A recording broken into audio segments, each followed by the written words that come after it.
Welcome to the Way of the Dad podcast, where we fearlessly dive into the depths of dadness. If you like what you are hearing, please share the podcast and give it a review on the platform where you listen. Thank you.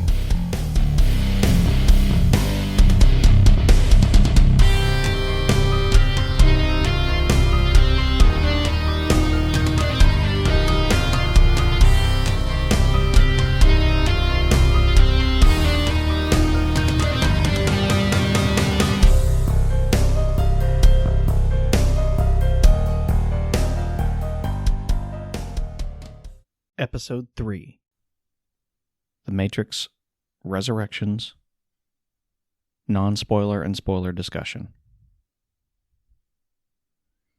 Hey everybody, welcome back. Glad to have you here. Recently just saw the new Matrix Resurrections movie.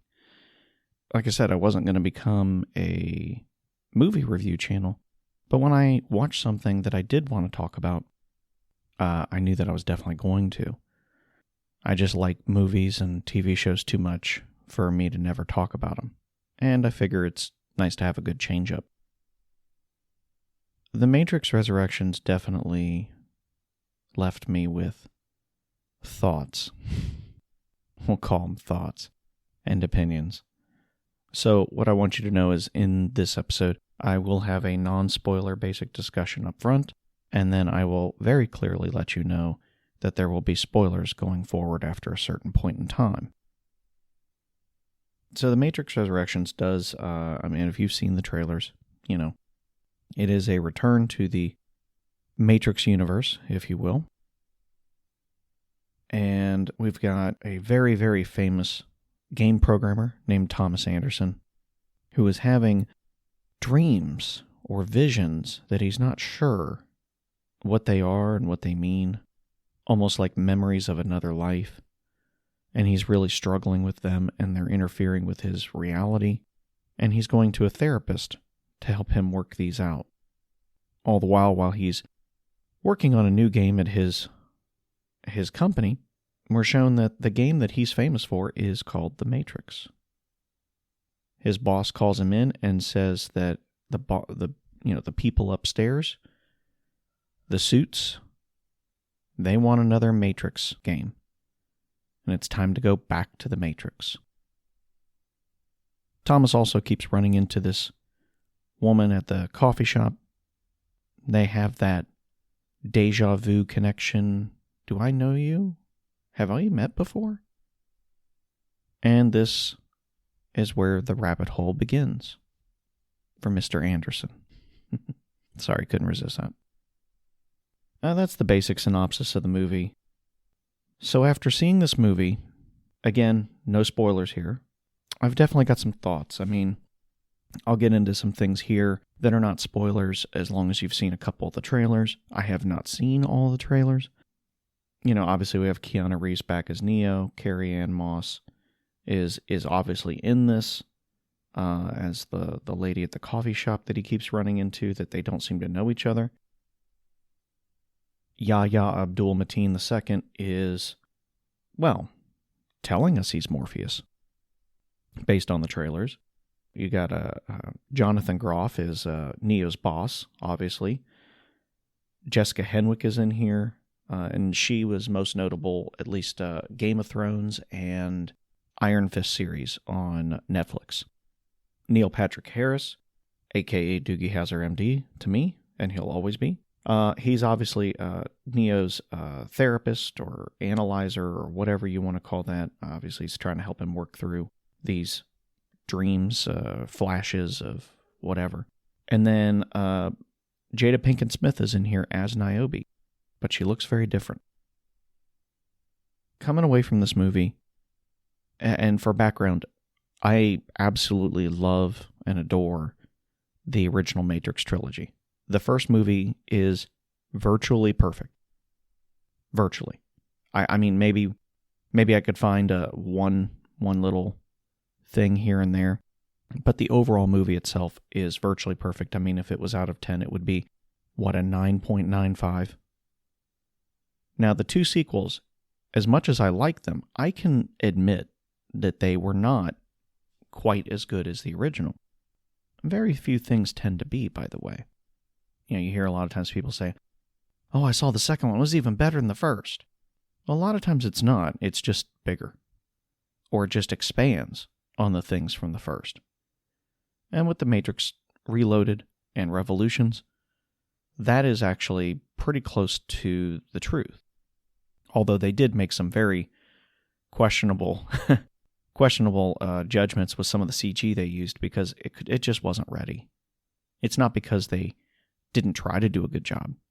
Their dreams were bigger than what the CG was capable of delivering, at least in a realistic fashion. But I very much enjoyed, and I find Reloaded to be very rewatchable, and I usually enjoy watching Revolutions. They don't always live up to the original, but they were good, and I like them. Now, I would say that I find Reloaded and Revolutions to be on par with each other. Not as good as the original, but definitely really good, and, like I said, probably on par with each other. I don't think that there was a continued drop-off from 1 to 2 and 2 to 3. Unfortunately, with Resurrections, I do feel like it has lost something. Before I go any farther, I did enjoy the movie. I mean, the movie is not unwatchable or anything like that. You'll hear some headlines and, titles of YouTube videos. I've tried to avoid watching, any review videos until I get my own review. But, some of these are so on the face and on the nose, it's like, okay, I can tell you really didn't like it. I've heard that's the worst movie. It's the worst. It's terrible. It's hot garbage or something like that. Look, it's not. It's really just not. But is it on par with the original trilogy? And I have to say no. I don't find it to be on par with the original trilogy. It's just lacking something. It really is. I just find that the movie, it's like you went back to the well too many times. There are interesting plot points in this movie. There are interesting thought concepts and ideas in this movie. But their execution is not on par with the original trilogy. And that's saying something considering those movies were made roughly 20 years ago. But it really is like they went to the well one too many times. And every time you just keep coming back with a little less. And in this case, I think they came back with a lot less. First of all, only one half of the original creative duo is driving this. That makes me wonder why. There are just things about this movie that they just don't live up to the original. It's almost like somebody else's love letter to the original. There's a lot of direct callbacks, which are fine. And they need to be in here.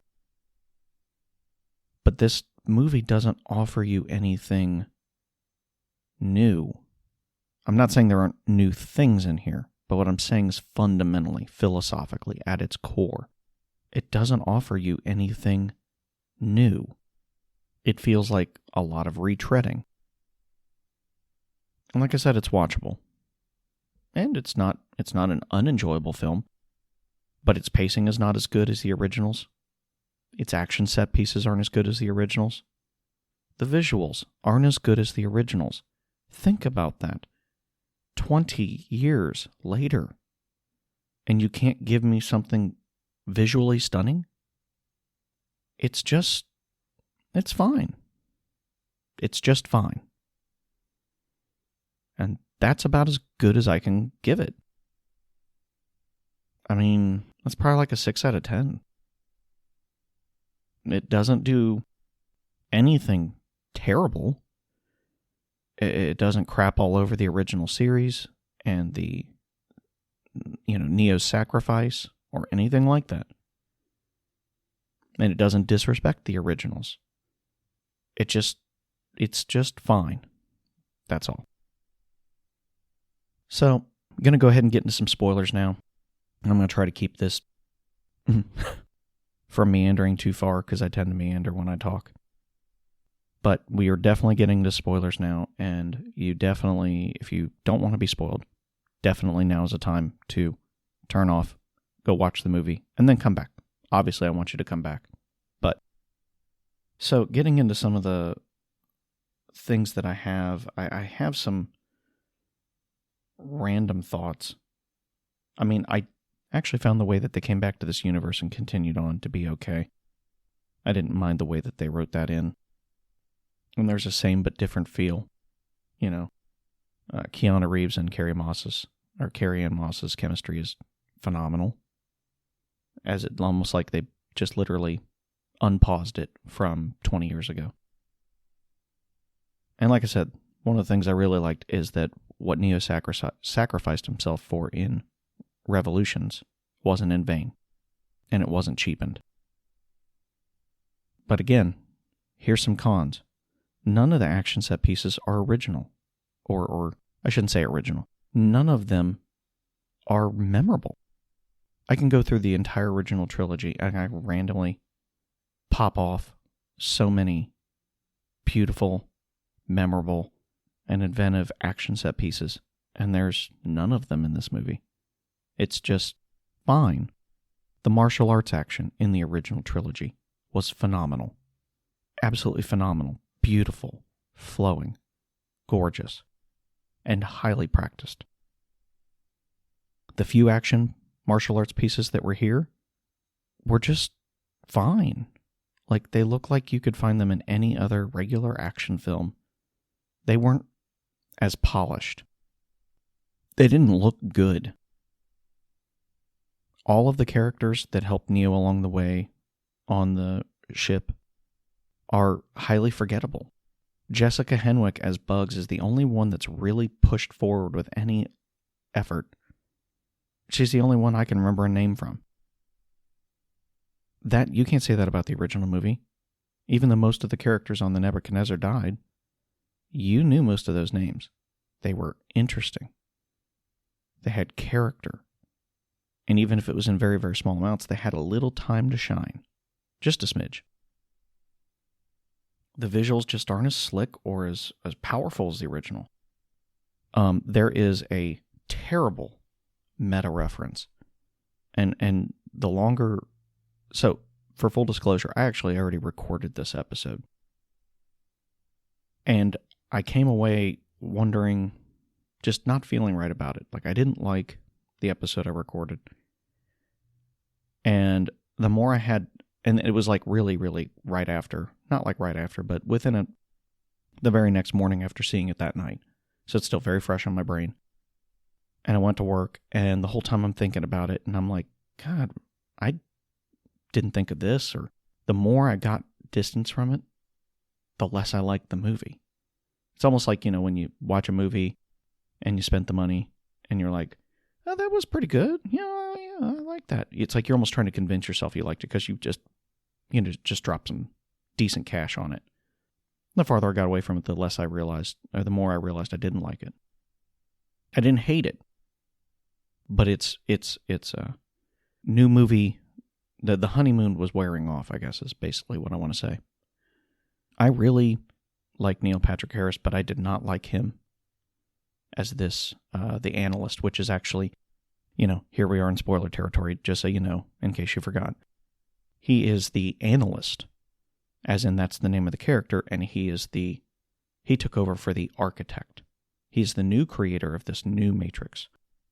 Now, he does have a great monologue in there about how humans don't care about facts, they care about feelings and emotions.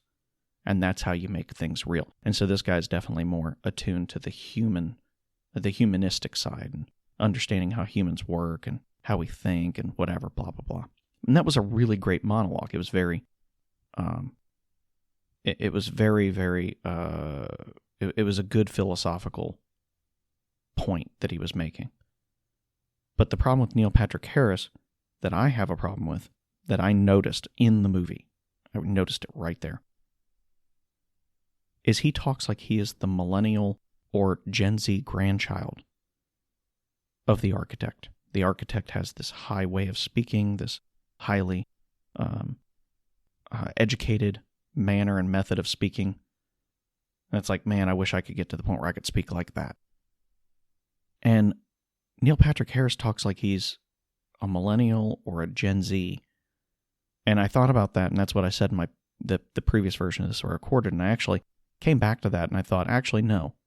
He sounds like who he is. A virtually 50-year-old man trying to talk like he's cool with the kids. The way he talks just doesn't sound right. It doesn't sound like, I don't know, it's very off-putting. It's almost like he's trying to throw in words for, like little wink wink, haha, see, I know the cool words too. I know what the cool kids are into. And it felt it just came across as very cringy. His dialogue was just not, it didn't seem natural. And especially for someone like Neil Patrick Harris, he can deliver good dialogue. Now, he's not threatening at all. I didn't find him to be very threatening. I mean, he had a little bit of under the surface menace, which he did that well. But once the threat is truly revealed, it's almost like the Emperor kind of has no clothes or minimal clothing on type thing. But the extreme meta reference, and I don't know if this was like the filmmaker almost taking a dig at Warner Brothers, but Neo, or Thomas Anderson, goes into his boss's office and his boss tells him, hey, the suits want us to make another Matrix game, and we need you on board because they're going forward with this, with whether you want to or not. And he name drops Warner Brothers. The suits at Warner Brothers. I'm all for meta references from time to time, especially in a movie as trippy as The Matrix. Where's what is real? That's the question. Especially from the original trilogy, but it still applies here too. Like I said, the movie's not terrible, but there's just a lot of things that don't make a lot of sense, aren't explained very well. Neo not being able to fly until the very, very, very end feels like something that was written because it just needed to be that way. And he didn't fly to save the day, it was a really cool ending shot. Don't know how Smith factors in going forward.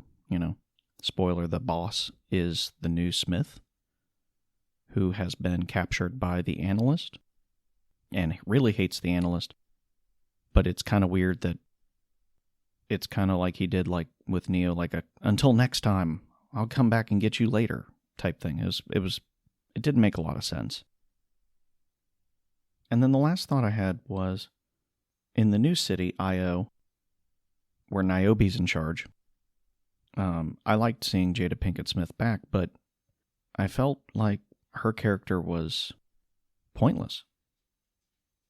She just basically is unhappy about anything that ruins or shakes up the whole deal they have, and I guess that's like a thing, is the Neo's sacrifice did get them peace, but then the whole time she just doesn't want to do anything to shake that up, and I guess to hell with all the people who are still stuck in the Matrix, which is kind of strange.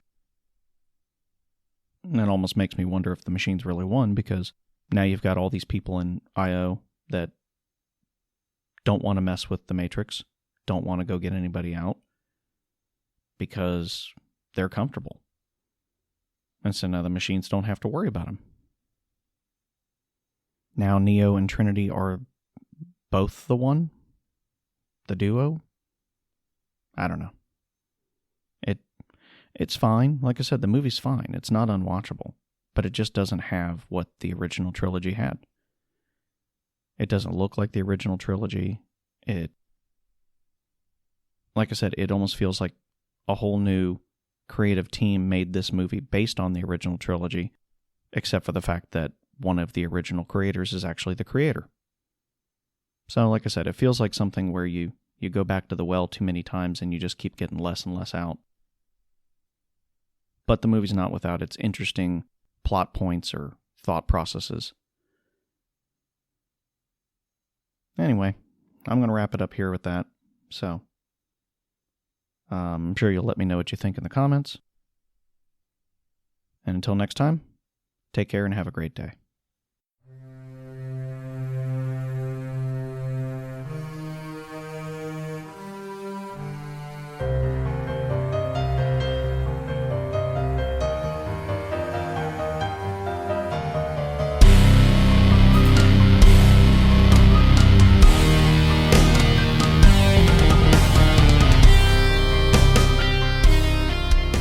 Thanks for listening.